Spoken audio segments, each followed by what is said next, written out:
This month, Better Off Out is running a campaign focusing on the disastrous Common Fisheries Policy of the European Union. We're explaining the damage done to Britain's marine environment and to our fishing industry. But we're also explaining how the situation would be improved if we left the European Union and regained control over our coastal and territorial waters. For this podcast, I travelled down to Cornwall to speak to those working in the fishing and related industries. And the singing you can hear in the background in places is by the boys from the New Quay Rowing Club. Remember, you can find out more about Save Britain's Fish campaign on our website www.betteroffout.net. Look under campaigns, find the Save Britain's Fish campaign, and you'll be able to order all sorts of useful materials that you could use to campaign on this issue.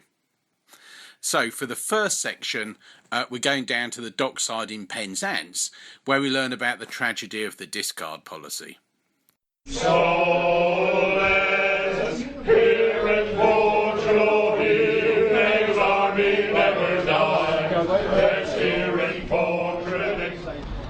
Well, hello, we're here in Penzance. We're launching the Better Off Out Save Britain's Fish campaign. Here's a booklet that we've produced. We're also doing leaflets and banners, posters, beer mats, all sorts of things to try and explain about how disastrous the European Union Common Fisheries Policy has been for the British fishing industry and also for our marine environment. To take just one example, the Common Fisheries Policy is based on what is known as the total allowable catch. That is how much of different fish is allowed to be taken, and then that total allowable catch is then divided up first of all by country and then down to individual ships. It has unfortunate consequences. One of the most deleterious is the discards that take place. So let's imagine one of these fishing boats behind us has got permission to go out and take catches of two different species of fish which generally swim together and are found together. So out goes the fisherman and he puts his nets down, he brings up the fish and everything's going lovely. But then he reaches the limit that he's allowed to catch of species A. And yet in order to make a living, in order to land enough fish, he needs to carry on fishing for species B, even though he's not allowed to catch species A, which is found in the same waters and swims together. Inevitably, the nets will bring up both species A and species B, and yet he has to throw back dead into the water the fish of species A because he's only allowed to catch species B. Now, this does nothing to conserve the fish stocks, it does nothing to increase the breeding populations of the fish. All it does is allow a bureaucrat in Brussels to carry on with his little form ticking, knowing nothing about conditions in fishing ports such as Penzance here. And the scale of this tragedy is absolutely immense. Around 1.7 million tonnes of fish is thrown back dead into the sea each year in recent years. That's a staggering 23% of all the fish that is caught. That's fish which is being killed but isn't being eaten, fish that's being taken out of the marine environment. It's doing untold damage to the seas around Britain. It's doing massive damage to the marine environment. And yet our fishermen are still being deprived of the opportunity to fish. So that's just one example of why the Common Fisheries Policy is bad for Britain and bad for the environment. We're campaigning to get Britain out of the European Union because that is the only way that we can save our waters and save our fishermen from the disastrous damage being caused by the Common Fisheries Policy. And good luck to them. We then move on to Newlyn to talk to Ray Finch MEP. He's the UKIP fisheries spokesman, and he was telling us about the background to the Common Fisheries Policy and its impact on Britain. Oh, by the way, I really should apologise for a bit of wind noise that occurs in places, but this was recorded on the open breakwater around Newlyn Harbour, where Ray had been talking to some of the local fishermen. So let us hear it for true. I'm here in Newlyn. I've bumped into Ray Finch, who is UKIP's fisheries spokesman. I know it's all kicking off here in Newlyn. We've got lots of events going on. You've got things going on. A big meeting tonight over in Newquay. Indeed, right? yeah. Brilliant. I'm looking forward to that. But I just thought I'd take the opportunity and ask you, what's UKIP's fisheries policy? Because you're the fisheries spokesman, what do you want to achieve? Essentially, it's very simple. The Common Fisheries Policy was meant as a resource grab. It was the original meeting was brought in 6 hours before our accession terms. 6 hours? 6 hours. Wow. How peculiar. Yeah. And it was brought in obviously by the French, as most things are these days.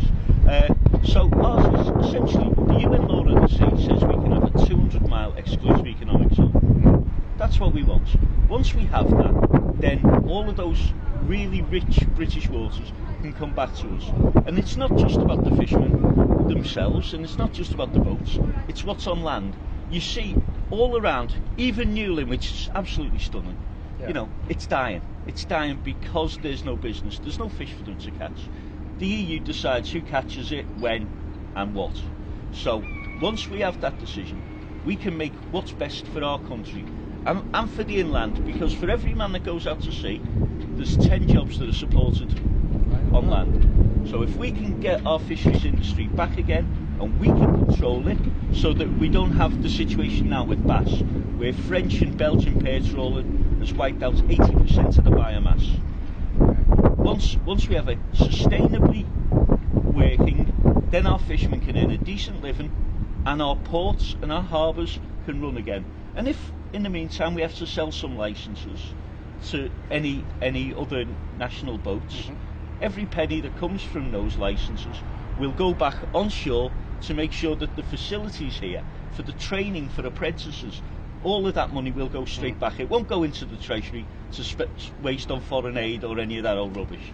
Okay, because I understand that the Spanish fishing industry is also supported by a lot of subsidies, not just to the boats but to their onshore facilities. Yes. Which is effectively undercutting our fishermen, because the Spanish boats can get out there a lot cheaper and spend more time. They get more subsidies. You know, they get more subsidies than the House of Commons bars. Yeah, it's staggering. But it comes back to a historic decision by General Franco. He made the Spanish fishing industry the 3rd biggest in the world. It's huge. It's absolutely massive. And it's not just destroying our fisheries. What it's also doing, in the third world, it's causing death and destruction. Because what happens is the EU walks up, hands a big bag of European taxpayers' money to various dictators and corrupt governments, and says, right, we'll have your fish, thank you. So the Spanish, mostly the Spanish, also Portuguese and others, come in, they make the sea into a desert, and the subsistence fishermen in those countries, they have nowhere to live. They have nothing to do, because 60% of the protein in African countries, in the coastal African countries, comes from fish. So they're starving. So they then have to turn to either drug smuggling, people smuggling, piracy. So they have a choice: be criminals or die, and it's purely because of European Union fisheries policy. It's corrupt. I had no idea that was going on. I knew about the damage being done to the British fisheries and the British marine environment. No idea all that was going on in third world countries. I call it neo-colonialism. That's what it is.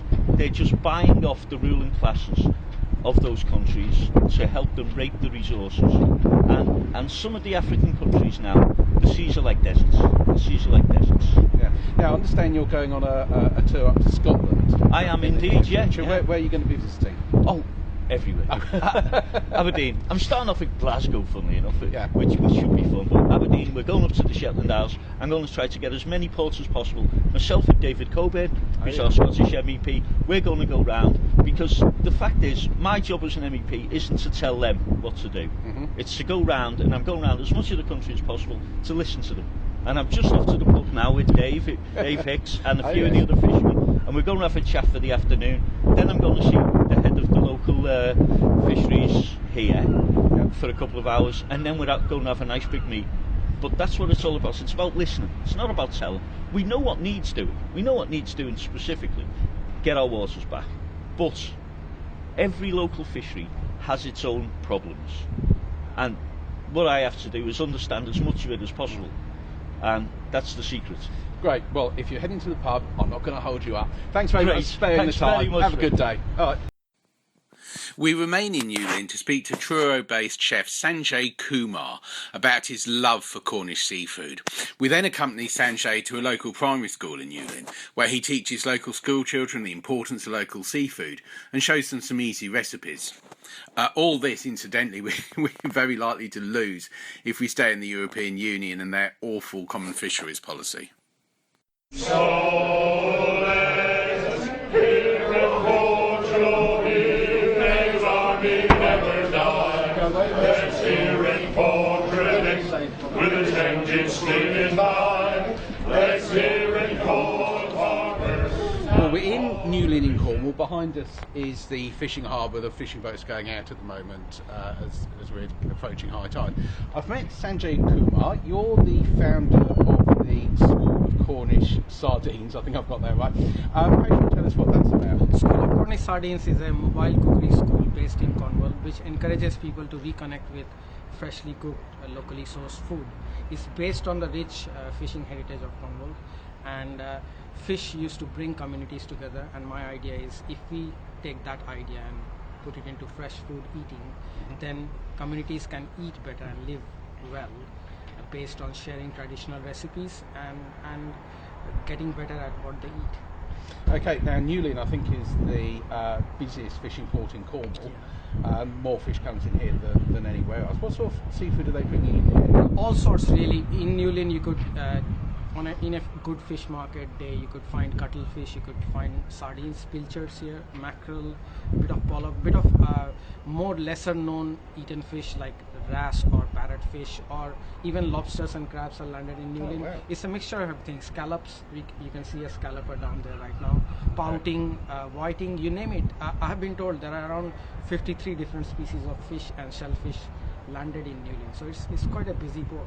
Okay, that's good. Now we're about to go up to Newlyn School, where you're going to be doing a sort of demonstration. What exactly are you going to be doing there? Well, a classroom in Newlyn School has been challenged to learn about their fishing heritage and different kinds of fish. So they have been to the market, they have learned about different kinds of fish, and now we are going to go back and create some easy to cook fish dishes that can be created in the classroom, yet then it can be recreated at homes. So it's to inspire kids to understand that fish is not something that only comes as a fish finger out of a frozen supermarket's shelf. It's about cooking fish from scratch and understanding how good it is to eat fish freshly cooked in a classroom setup. So that's what we're doing. Great, I'm looking forward to that. What sort of fish are you going to be doing? So we are going to prepare a boat made with white crab meat. We are going to make a wrap with smoked mackerel, and then we are going to make a chowder with lots of fresh haddock and white fish from Newlyn. So unknown fish being turned into a nice and healthy pork broth in this winter. And using fish from Newlyn. Absolutely. Brilliant. Okay, well let's make a move, shall we? I'll keep it a very basic. Sanjay, what are you going to be cooking here at Newlyn? We are at Newlyn School today, and we are preparing 3 dishes. One of them is a crab boat, where we have some white crab meat which will go into a boat made with lettuce leaves. And then we are making a wrap with smoked mackerel. It's a nice and healthy dish. And then we'll make a chowder with fresh fish from Newlyn, and then it's a soup with bacon and potatoes and eggs. Hello. Mr. Moore has told me that you guys went to the fish market. Is that right? How many of you went there? All of you? Except Okay, fine. Mia.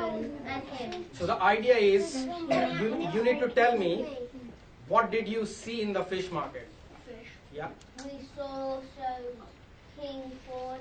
Yeah. Some people saw half the swordfish. What time did you go there? We went afternoon. Afternoon. It's quite a meaty fish. It has got a lot of fish on it, isn't it? And it's got a skin. So we are going to take the skin of this, chop it into small bits, and make a soup out of this.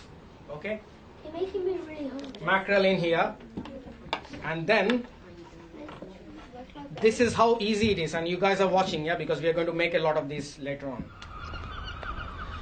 Right, Sanjay, I thought that went really well. Thank you. I managed to have a bite of your smoked mackerel wrap. It was Yeah. absolutely delicious. I thought it was really tasty.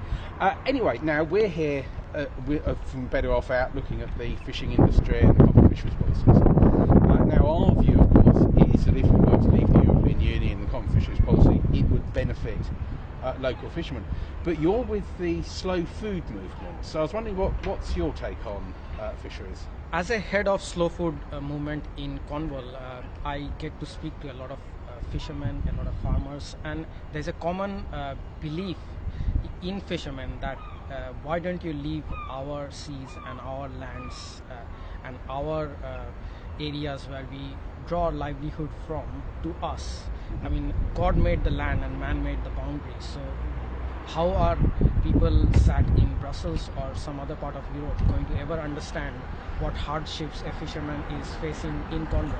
So it is better off out definitely that fishermen in Cornwall are given the right to enjoy the fruits of the sea that they land themselves, than someone random deciding what someone can and cannot catch or land in Cornwall.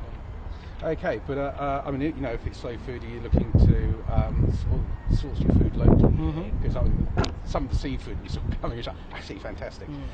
So, you know, presumably you want to encourage people to eat more British seafood and so on. Absolutely. I mean, this is a big campaign for us that people in Cornwall or in Britain itself start appreciating their food more. In terms of, let's say, the fish that is landed here, hake is a primary example, or megrim sole. These are lesser known fish in shops or fishing markets in Cornwall, but it is a prized fish in Spain.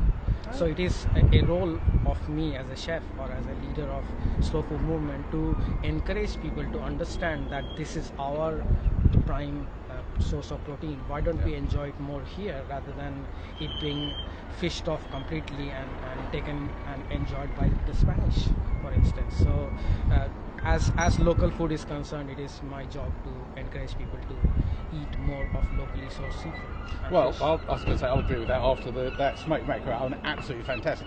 Now the sun's over the yard arm, as they see around here, so I'm going to suggest we find a pub that does local seafood. Yes, definitely. And have a bit to eat. All right. Good idea. Let's go. And finally, we go back to Penzance to learn about the scandal known as quota hopping, one of the most damaging aspects of the Common Fisheries Policy as far as our local fishing industry is concerned. So let us hear and Portugal hear, May's army never die. We're here in Penzance in Cornwall. Behind me you can see the small harbour where the fishing fleet comes in. We're here to talk to fishermen and other people involved in the fishing trade about the Better Off Out campaign, Save Britain's Fish. Here's a booklet that we've produced giving our a background briefing on it. And one of the aspects we're going to be talking about is to do with fishing quotas and in particular with quota hopping.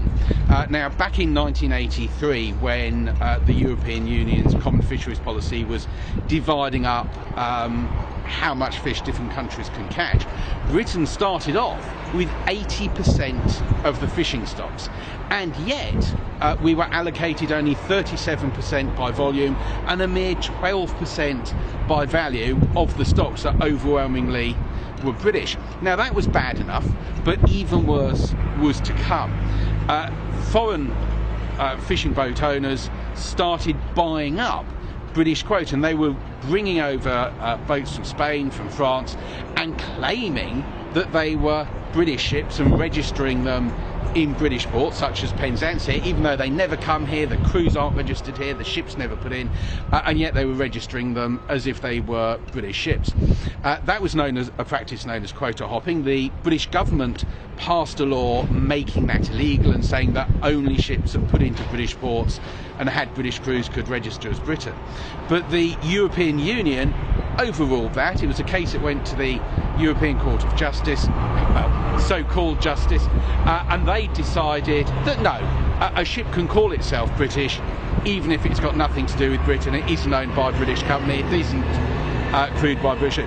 And in that way, the already tiny British quota that we're allowed to fish was reduced even more.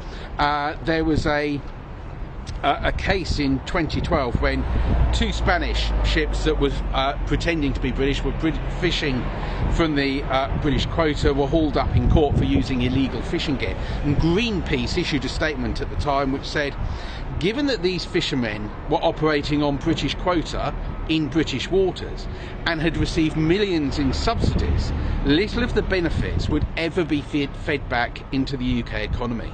The system is skewed in favour of powerful industrial scale fishing companies, where it should be supporting our own inshore low impact fishermen.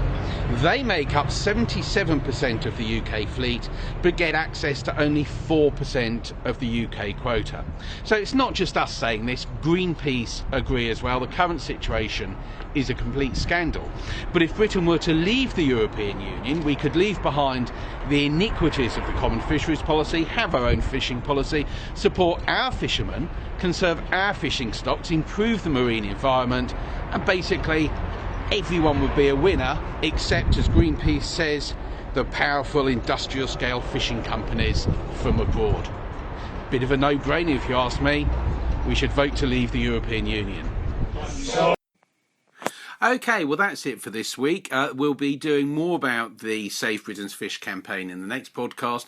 And don't forget, you can learn more about Better Off Out and about the Save Britain's Fish campaign on our website, www.betteroffOut.net. Thanks for listening and see you next time.